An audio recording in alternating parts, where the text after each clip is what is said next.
Is Kingpin the secret villain of Hawkeye?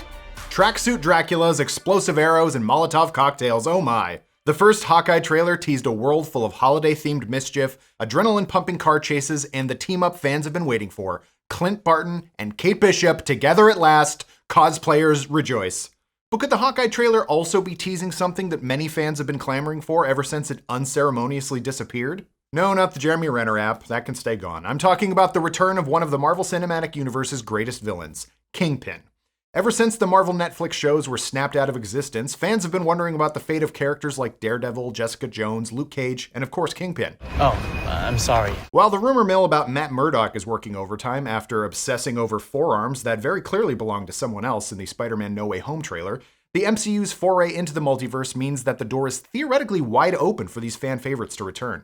And as we alluded to in Tuesday's Hawkeye trailer breakdown, several of the storylines Marvel is adapting for the Hawkeye series very much involve the Kingpin. We're going to break down this theory for you in just a minute, but just in case this winds up being correct, it could be considered a spoiler. So if you're worried about that kind of thing, leave now before you discover something well and truly shocking. You're Hawkeye!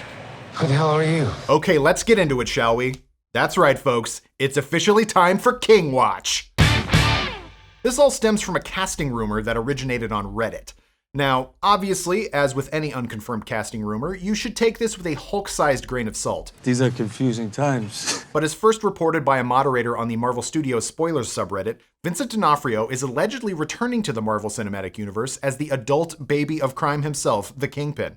D'Onofrio added further fuel to the speculative fire on social media both when the initial report broke and when the first trailer dropped by liking tweets congratulating him on his return. D'Onofrio also posted a poem about a three-legged dog 10 minutes after the trailer dropped, which some fans took as an allusion to Lucky the pizza dog in the trailer.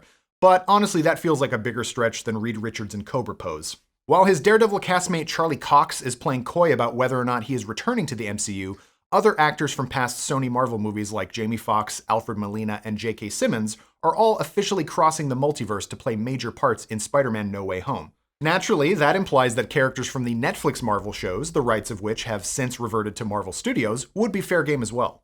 However, there's a much stronger case to be made for Kingpin's return to the MCU in the Hawkeye source material itself. In the trailer, we see Clint and Kate dressed to the nines for some sort of gala event at the Rockefeller Center, which could stand in for the opening of the Hotel Metropole in the comics. One of the storylines the series will seemingly adapt is the Vagabond Code, written by Matt Fraction and illustrated by David Aja. This story from 2012's Hawkeye #2 follows Clint Barton and Kate Bishop as they infiltrate a black tie gala premiere at the opening of a new hotel. During a wild circus performance, a group of performers led by Ringmaster hypnotize the ultra-rich criminals in the audience to steal their money. Clint and Kate, in turn, rob the bad guys who are robbing the bad guys, leaving a lot of criminals very unhappy. Angriest of all, the Kingpin, who proposes they workshop unique solutions to take Clint down once and for all. One of those solutions manifests itself in another storyline it seems likely the show will adapt for the small screen, called The Tape. In the trailer, Hawkeye mentions that his past is catching up with him as we see flashbacks of his time as Ronin, when he got the world's worst haircut and began murdering his way through crime bosses all over the planet. In The Tape, Hawkeye's past similarly comes back to haunt him in the form of something called the Operation Eucrita tape, a doctored videotape designed to cover up the assassination of the dictator Duke Fang by Navy SEALs. 3 decoy tapes were made, including one of Hawkeye killing the dictator, which is precisely the one that leaks to the black market in Madripoor, where it's being auctioned off to a number of high-profile villains like the Mandarin, Madame Mask, and the Kingpin, to name a few. Quick side note, Madame Mask is also heavily rumored to be a villain in the Hawkeye series, given her connections to Kate Bishop and her mother Eleanor Bishop. The current working theory is that Vera Farmiga could be playing a blend of both characters, but for more on that, watch our full trailer breakdown. We know that Madripoor in the MCU is under Sharon Carter's power broker and thumb, and that she now has the freedom to move about the country after being pardoned by the government at the end of The Falcon and the Winter Soldier. It stands to reason she might have connections to other high-profile crime bosses in New York City as well, like Kingpin, especially if something sensitive from Hawkeye's past involving him murdering criminals in cold blood comes to light. And when it comes to this city, Kingpin is all about getting as much leverage as humanly possible. Unfortunately for Kingpin, in the Tape storyline, Madame Mask significantly outbids him, which could lead to some tension down the line if they both appear in the series. In issue number 8, though, Kingpin, Madame Mask, and the rest of New York City's criminal underbelly put aside their differences to order Clint's execution, which they outsourced to the Tracksuit Draculas, who we see constantly at odds with our heroes in the trailer as well. The most prominent connection that Kingpin has to this ongoing saga is with Maya Lopez, aka Echo. Created by David Mack and Joe Quesada, Echo first appeared in 1999's Daredevil number 9. Maya was born with photographic reflexes like Taskmaster, meaning she can duplicate or echo essentially any action that she sees. Her father was killed by Kingpin, who took her in and raised her as one of his proteges.